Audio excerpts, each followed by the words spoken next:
S block elements. It is chapter 10. Today is the first day of myself doing this chapter with you all. Okay. Now, what is S block? Let us have a look at this screen on your screen. Elements of group 1. Elements of group 1. Group 1. Elements of group 2. Okay. And then over here, helium. Only helium.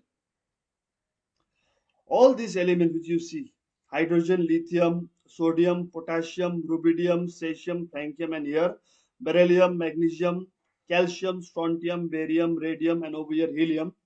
These elements are called S block elements. These elements are called what? S block elements, because their differentiating electrons enters the S block. Because their differentiating electrons enters what? The S block. Now let me give one example over here. Let me give one example. Okay, I'll introduce one slide over here. Now let me take one example. Magnesium. Let me write down the electronic configuration of magnesium. Magnesium, its atomic number, it is 12. So if I write down the electronic configuration of magnesium, it is 1s2, 2s2, 2p6, then 3s2. Just check. 2 plus 2, Yes. 4, 4 plus 6, 10, 11, 12. Now, if you look at the differentiating electrons, the orbital into which the differentiating electrons are entering is S orbital. That is why these elements of groups 1 or 2 are called S block elements. Are called S block elements. You can take any other example. We can take example of calcium also. If I look at calcium, atomic number, calcium atomic number is how much? Look over there. It is 20. Calcium atomic number is 20. If I write down the electronic configuration, the electronic configuration of calcium becomes 1s2, 2s2, 2p6, 3s2, 3p6, then it comes 4s2, 2 plus 2, 4, 4 plus 6, 10, 11, 12 plus 6, 8, 20. Okay, so here you can see the differentiating electron. These two electrons are entering the S orbital. That is why these elements are called S block elements. It is a very, very important part of chemistry. S block elements in class 11 science. Now, Can you explain? yes, I'll explain this once again. If you take any element from anywhere, from group 1 or 2 or helium, which is kept in the group 8, 8a or 18, you will find that the the differentiating electrons are entering the S orbital. They are entering the S orbital. See, like in the case of magnesium, these two electrons are entering the S orbital. In the case of calcium, these two electrons are entering the S orbital. That is why these elements are said to belong to S block of the periodic table. Now, let me give you some more information. This is S block. This part, if you look at this part of the periodic table, it is called D block elements. It is called D block because in these elements, the differentiating electrons will enter the D orbital. This part of the periodic table, this part, it is called P block elements. They are called P block elements. Okay, and if you come over here, they are called F block elements. So the periodic table is divided into blocks. In your class 11 syllabus, we are supposed to thoroughly prepare ourselves for the blocks S block and P block only. So the next chapter which I'll discuss with you all will be P block elements. But I have just started S block elements for this chapter. Am I clear to all of you? Am I clear to all of you? Yes, sir. Okay, good. Yes, sir. Now, Yes, sir. Yes, now sir. moving further. characteristics, some of the general characteristics of S block elements you can see on the screen. Now, the S block elements, they show metallic character. Metallic character means they can have a shiny appearance. If not shiny, if you cut them, then they will show a shiny appearance. Okay, they are metallic in nature, which means they can easily lose electrons. They are electropositive. They are low electronegative. Their electronegativity is low. The oxides and hydroxides of the S block elements are strong, you can say. Now, the S block elements, they form ionic bonds and their valency is fixed. The oxidation states are fixed. The S block elements, they show characteristic flame color. The color of the flame is distinct. They are characteristic. Sodium is golden yellow on a what do you call reducing flame. It gives golden yellow. Potassium lilac flame, calcium brick red flame, and so on.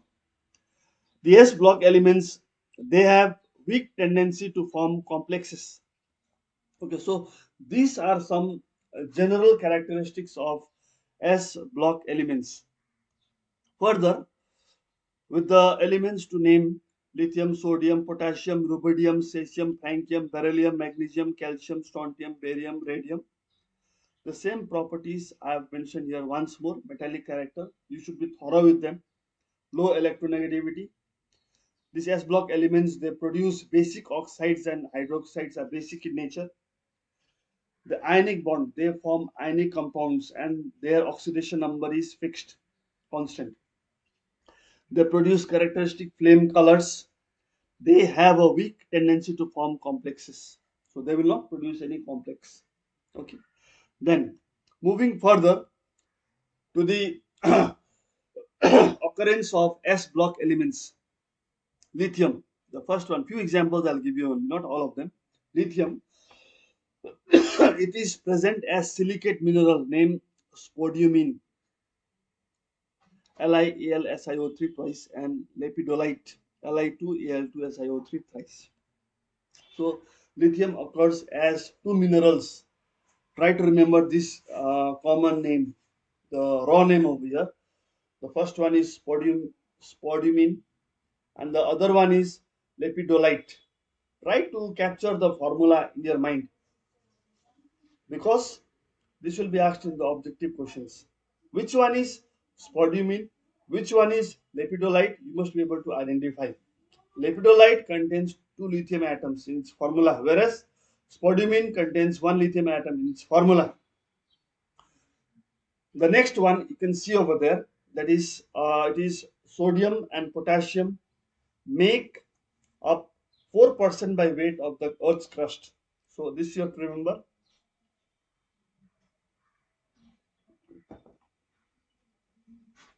Sodium and potassium, they make 4% by weight of the Earth's crust. That means in the crust of the Earth, you will find these two elements, sodium and potassium, up to 4%, up to, not more than that. Sodium and potassium are present in large amounts as sodium chloride, potassium chloride in water, seawater. Largest source of sodium is present as rock salt, that is sodium chloride, and as sodium carbonate, sodium bicarbonate, borax. Learn the formula borax. Please learn the formula borax, Na2B2, Na2B4O7, 10H2O, and NO3. So here you have to learn the formula borax. Okay, so these are some occurrences, how they are present.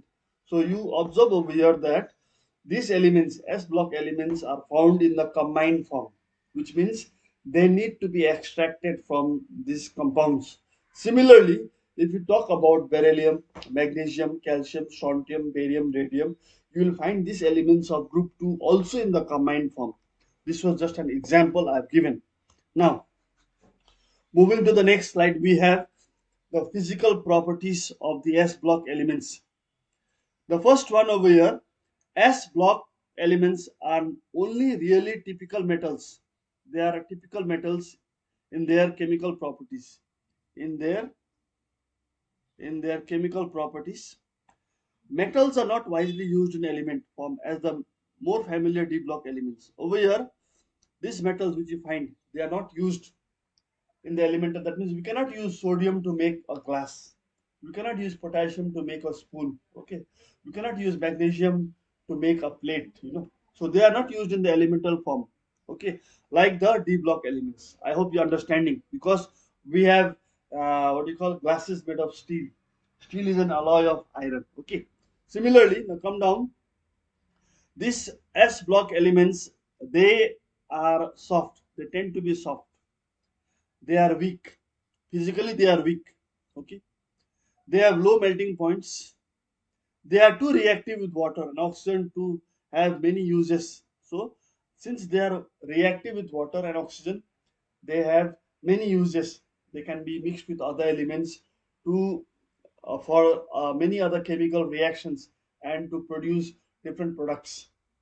The compounds, in short, of S block elements are are very very important. That is what you have to remember. Now over here, S block elements. Now, if I ask the question, name the S block element in group 2 which is radioactive. What should be your answer? Name the S block The element francium. in group 2. Beryllium, magnesium, calcium, barium, radium. Which one? Which one is supposed to be radioactive? The radium.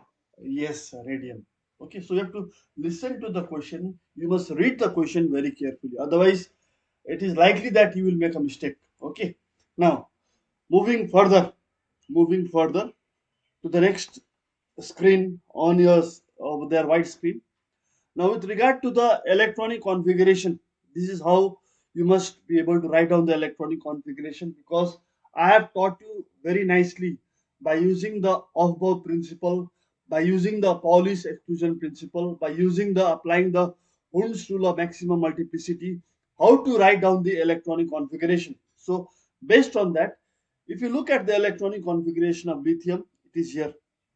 Sodium is here, potassium is here, rubidium is here, cesium is here, and francium is here. So if you look at the electronic configuration of these elements, the differentiating electrons, all the differentiating electrons, they are entering the s orbital. That is why, that is how they are said to be belonging to s block elements. Okay. Now, if you look at the group 2 elements, beryllium, magnesium, calcium, strontium, barium, and radium, which is radioactive. This one is radioactive. Again, here also, a better method of writing the electronic configuration with inert gas code, that is helium, neon, argon, krypton, xenon, radon. Okay. 2s2, 3s2, 4s2, 5s2, 6s2, 7s2. This way it is much easier. Okay. Here it becomes 2s1, helium 2s1, then it is neon 3s2, then it is argon 4s2, then it is krypton 5s2, then it is xenon 6s2, and then it is what do you call radon, that is 7s2. Okay, that is also one method of writing the electronic configuration. Now, all the differentiating electrons, they are entering the s orbital. Okay, now moving to the next screen over there, sizes of atoms, atomic and ionic radii of s block elements. If you look at the atomic and ionic radii of s block elements over there, here only these two, only this one and this one over here. Look at the sizes in picometer. The sizes are in picometer. The size of the ion, lithium ion, it is smaller than the atom. The atom is 134. If you come down, the ion becoming bigger, the atom is also becoming bigger. If you come down, potassium ion is bigger. Okay, but potassium atom is bigger than the ion. Okay, then it is rubidium ion. It is bigger than potassium ion because of the increase in the number of shells. And then the rubidium atom, it is bigger than the ion size. Okay, so the trend is like this on moving from top to bottom. If you're moving from top to bottom in group 1, the atomic and ionic radii both are increasing. Both are increasing. The same trend follows for group 2 as well. If you look at group 2 very carefully, beryllium ion, beryllium atom. Okay. Then magnesium ion, magnesium atom. Calcium ion, calcium atom, strontium ion, strontium atom. Now, so they will ask you the question. We will ask you the question: what happens to the atomic and ionic radii? Your answer must be on moving down the group, the atomic and ionic radii of the S block element generally increase. Generally increase. Now, the other question which can be asked over here is why? Why does the what do you call atomic and ionic radii increase? What will be the answer on moving down the group? Sir, the principal quantum number increases. Yeah, very good. The principal quantum number increases. From 1 it is becoming 2, it is becoming 3, and so on if you move down the group. Or in other language, you can say in simple language, the number of shells in principal quantum number only is also increasing. Okay. Now they can ask another question. Why is the atom bigger than the ion of a particular ion of a particular element? Why? Why is an atom?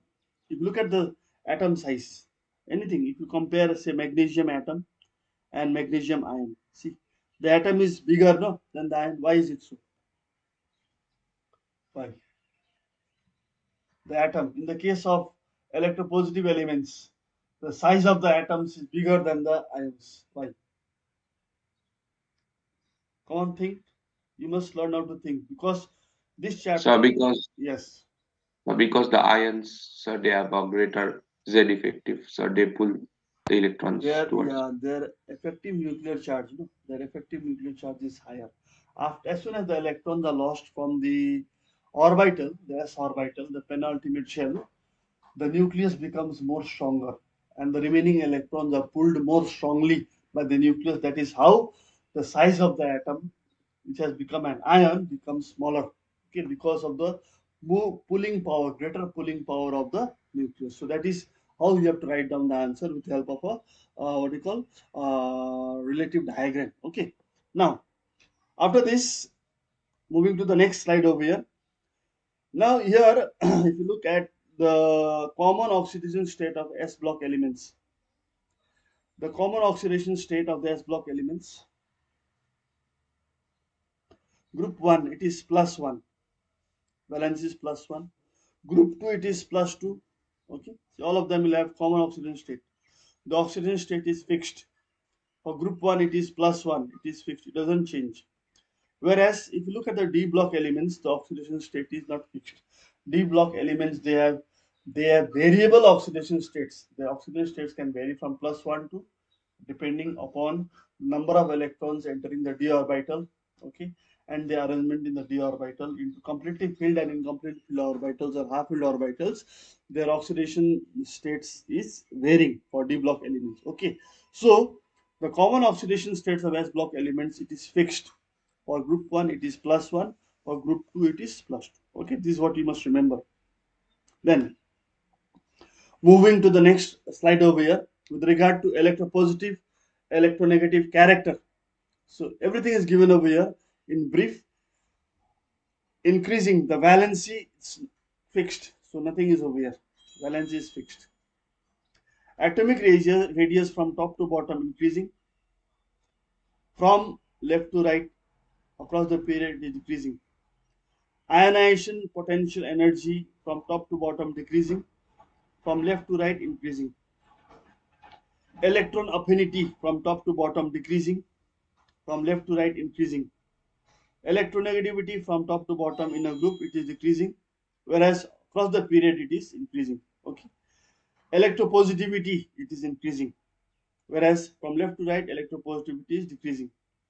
Metallic nature from top to bottom it is increasing. Now my question is, why does the metallic nature increase from top to bottom in a group? That is the question. That is the question. My question is, on moving from top to bottom in a group, why is the metallic nature increasing?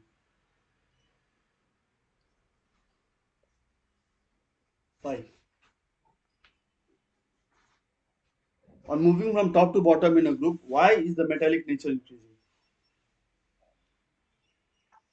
So the Yes, nuclear charge increases. The nuclear charge, nuclear charge increases of with course, of more course. material. The nuclear charge increases. That's That is not wrong also. That is not right also. Yes, sir, sir, the size also increases, and sir, electrons are lesser, but sir, electrons can be pulled easily. Yes, So very good. ionization potential decreases. Ionization potential. Since the ionization potential is decreasing, the metallic nature is increasing down the group. Very good. Who is that? Ankit? Is it Ankit? Who Yes, is? sir. Yeah, it is Ankit Pradhan. Very good. Well explained. Okay, so keep it up. Then the last one, obviously, if you talk about the non-metallic nature, from top to bottom, it will decrease, whereas from left to right, it will increase. So these are some shortcuts over here for you all to remember. Okay, moving to the next slide. The periodic property with regard to ionization enthalpy of S block elements. Now, this is a comparative study over here. The ionization enthalpies are given in electron volts, 13.59. It is 5.39, 5.14. It is decreasing. It is decreasing. It is decreasing. But if you move this way, if you move this way, it is increasing. See, it is increasing. That is true. That is true. Okay, it is increasing. That means if you compare the So, group to yes, yes, ask the question. so, but there are many exceptions, no? There are exceptions. There are many exceptions, but you will not find the exceptions over here. You might not find the exceptions over here. Just show me any exception in this case. Show me an exception in group 1 and group 2 down the group and across the Mm, period. We are just comparing group 1 and group 2 only. If you move beyond group 2, then you will find exceptions. Then you will find what? Exceptions. For example, instead of increasing for boron, you see, it is lesser. No, there's an exception. Are you getting it? yeah, Aluminium. yes, Yeah, are you understanding aluminum's exception? oxygen Okay. also. Yes? Are you getting it? Understood now? Oxygen also. The oxygen also. Oxygen, of course, oxygen is 13.61. Okay, so exceptions are found beyond group 2. That means after group 13 or 3A, you will find exception. But this exception will be learned in the P block in the next chapter only. Okay, but here in the S block elements, you will not find any exception. There are no exceptions in the ionization enthalpy of S block elements down the group and across the period. If it is down the group, it is decreasing, it will decrease. But across the period, it has to increase, it will increase. Okay, so that is one thing you must keep in mind. Okay, after that, moving to the next slide, we have reducing oxidizing nature of S block elements. Since S block elements are metallic in nature, they will be less oxidizing and they will be more reducing. Group 1 elements have one electron in their outermost shell, so always makes +1 ions. Oxidation state is always +1, therefore they are reducing agents, good reducing agents. Similarly, group 2 elements have one electron in the outermost shell, so they always make +2 ions. Oxidation state is +2. They are also good reducing agents. Okay, so it is, I think it's already time up. What do you have in the next period? What do you have in the next period? Sabaya, Okay, biology. So I will the just, biology. yeah, I'll stop my class here only. I'll just stop my class here only, and then before leaving the class, I'll just record your attendance. Then only you may join the biology class. Okay, just hang on, just hold on. There are 43 boys only. Plenty are missing. Okay. Now I'll have to compare this attendance with the attendance which I've taken manually in the beginning of this class. So your attendance is now downloaded. Okay. You may leave the class or join the biology class. Thank you so much. Have a nice day.